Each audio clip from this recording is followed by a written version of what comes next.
if I came and told you that there was just one thing you could all do which would make you more imaginative, make your memory better, probably improve your personal relationships, and make you a nicer person, you would probably be very skeptical. And even more so if I said it costs nothing, and probably everybody in this room can already do it.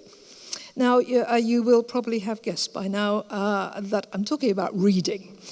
There is a clue in the title. But I'm not talking about the sort of reading that we all know is incredibly important. That is, the sort of reading we do for education, the sort of reading we do for administration, the sort of reading which we have to do nowadays just to get through life. I'm talking rather about fiction, stories, narratives. The sort of reading where you are reading things from inside another person's head, where it takes you right inside the character's emotions and feelings and actions, so you are seeing it from their perspective. That's the sort of reading which is at best thought of as pleasurable and at worst quite often as a waste of time. I mean, I remember my mother telling me that when she was a child she was crazy about books, but that her father once ripped a novel out of her hands, saying that if you have to read, at least read something useful. But what I want to tell you today is that, surprisingly, fiction is very useful indeed in ways that we probably never previously suspected. In fact, it's more important probably than any other form of reading. I have some new evidence which comes rather surprisingly out of the brain sciences to support that, which I'll come to. First of all, some not so new evidence. In 2013, there was a series of experiments. It was done by two New York psychologists, David Kidd and Emmanuel Castano. What they did was take people and ask them to read quite short passages from various types of books. Some of them were non-fiction books, explanatory or learning books. Some of them were sort of thrillers, plots, where you're reading about events happening in a story, but not very much about the people. You weren't inside their heads. And the third sort was the sort of fiction I am talking about, which is when you were reading things from the perspective of the characters. After that, the researchers got the people to look at a series of photographs of people with fairly strong facial expressions of one sort or another. And they were asked to judge from the expressions alone what they thought was going on inside those people's heads. This is actually quite a standard test for something that we call theory of mind, which is a rather a bad phrase, I think, for a faculty which we're all, I hope, pretty familiar with. We've all got it to some extent or another. And that is the intuitive ability to see from the way a person is moving or expressing themselves what is going on in their head.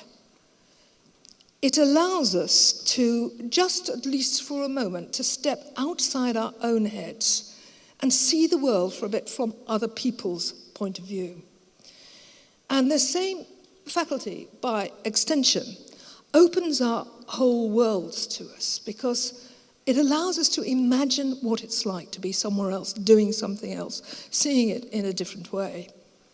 And thus, people who don't have it are quite severely handicapped, particularly in social life. They find relationships very difficult. And more than that, they are limited by a very limited imagination. Because without that ability to step outside yourself, it's difficult to imagine anything, really. Now, you don't actually have to look at academic papers to see this effect. We're all quite familiar with it. I want to tell you about a particular thing. A few years ago, I went to a reading group, which was for people with various types of mental issues. A lot of them had very severe depression or anxiety, and they had come together to start a reading group, and I saw them several months in when it was already having effects. The particular meeting I went to was, they were reading Wuthering Heights, the English novel, and had just got to this bit where Cathy, the heroine, had to decide between marrying either boring old Linton or this wildly exciting tempestuous chap Heathcliff. So I just want you to see what they had to say. Every Linton on the face of the earth might melt into nothing before I could consent to forsake Heathcliff. Stop there and say, is this sort of state she's in something you'd aspire to? Would you like to be feeling what Catherine's feeling for somebody? Definitely. I'd love to feel it all the time, and I felt like that. You're like happy nearly all the time, and it can last for weeks, months. It is a beautiful idea in one way when she says, I am Heathcliff. In another way, you get the sense that it could be very, well, you know, dangerous as well, that sense that... She's married someone under false pretences, really. I can imagine it then from Linton's point of view. Imagine marrying Catherine, but then knowing that she's in love with somebody else. Yeah. Oh, and he will. And he will find out. I think deep down she should be with Heathcliff, isn't she? Is he the one where she's sexually attracted I think to? so, yes. And the passion? Yeah. Yeah, well, that's who she should go for. It did seem to me as I watched and listened to those people that this quite simple act of reading fiction had really changed their lives. And in fact, in one case, it actually saved a life. I know that, as you will probably see in the end. I'll come to it. Now, the question that occurred to me was, what on earth is happening in people's brains to have this rather profound effect, this pastime? So I just want to go over a little bit of what is happening in the brain. You probably know that our brains are made up of neurons, electrical cells, and that they join together to form pathways which have electricity zapping back and forth endlessly. And that electricity, ebb and flow, is our thoughts, our emotions, and our feelings. Some of these pathways are pretty similar in all of us because they're actually built into our genes. Up here, on the left here, they're the pathways we all have, which take light from the eyes to the visual cortex at the back of our head. On the other side of the frame, you've got the connections between the two hemispheres of the brain, so that each side quite literally knows what the other is doing.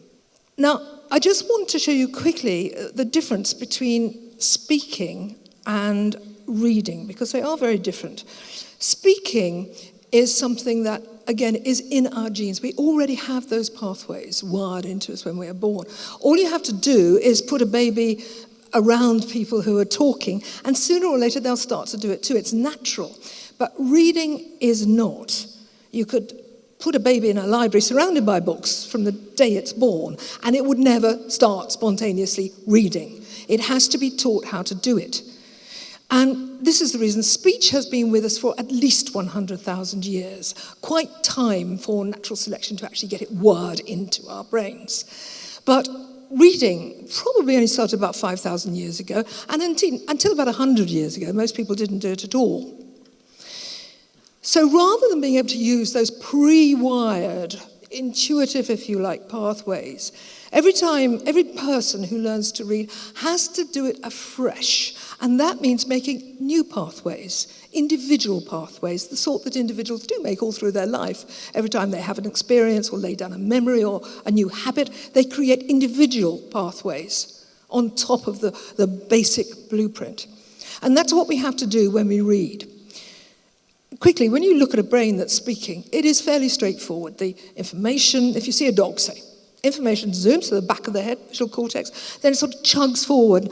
As it chugs forward, it picks up memories of what it's looking at until by the time it gets to that blue area, which is the first of the major language areas, it is then able to put a word to it. And then it gets jogged on again to that next, the red area, Broca's, and that's where we remember how to say it. Quite literally, the motor area, which is that green stripe, is then instructed to send the instructions to our lips and our tongues to actually make the word. That's how speaking works. And as I say, it's natural. Those pathways are there already. But reading is a very different kettle of fish. When we see abstract symbols written down, our brain has to do far more work.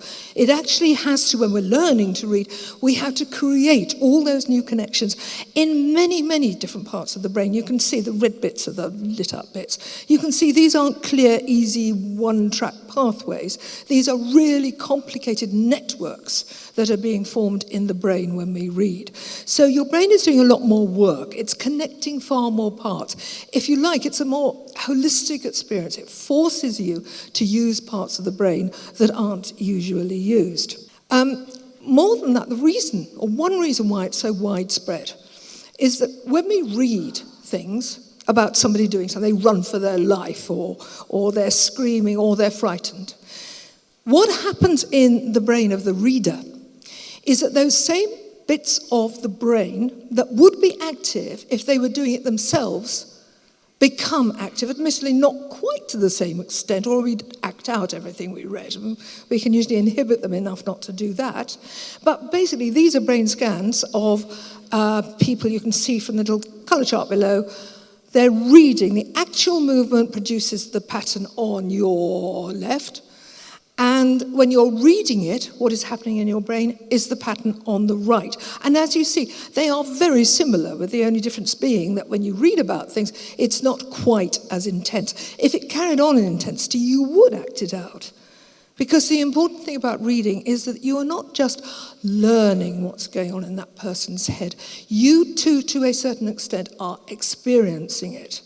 And there's a very big difference there. It's the same with everything with pain.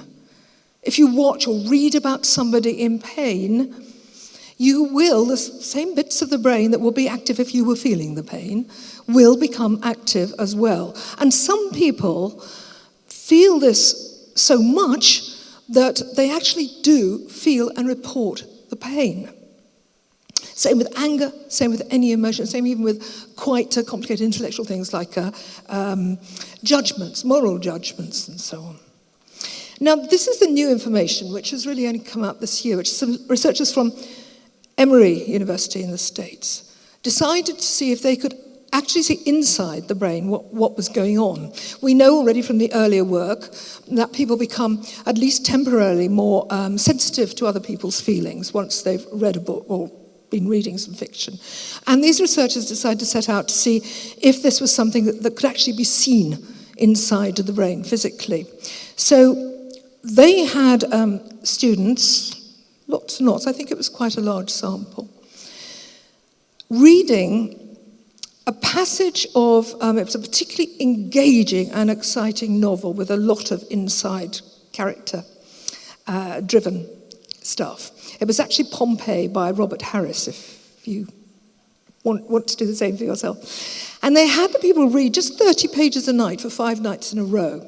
Now, they took brain scans before the people started doing this exercise to get a baseline of what their brains looked like before. Then they had them read, and every night after they had read a passage, they came in next morning and they had their brain scanned again. And every day there were differences. The differences, these are is a sort of schematic picture of where the differences were found, the connections, which, as the week went on and they read a passage each night, they got thicker and denser. And they are, as you see, all over the brain, not just in the language areas, everywhere. Basically, what these people seemed to be doing was giving themselves a really good workout. In fact, the brain scans looked more or less what you would expect to find if these people had lived the events that they had been reading about. They had actually lived an experience, and it had become part of the architecture of their brain. So, in conclusion, I'm really giving the same message, I think, as Delia, the speaker before, which is that your brain needs a workout as much as your body. And reading fiction seems to be one of the best workouts you can get. And not only is it good for you, but it's also good for society as a whole, because the brain is like a muscle. The more you force yourself through books to take other people's perspectives, to sympathize, to empathize with other people, the more empathetic society we will have. Thank you.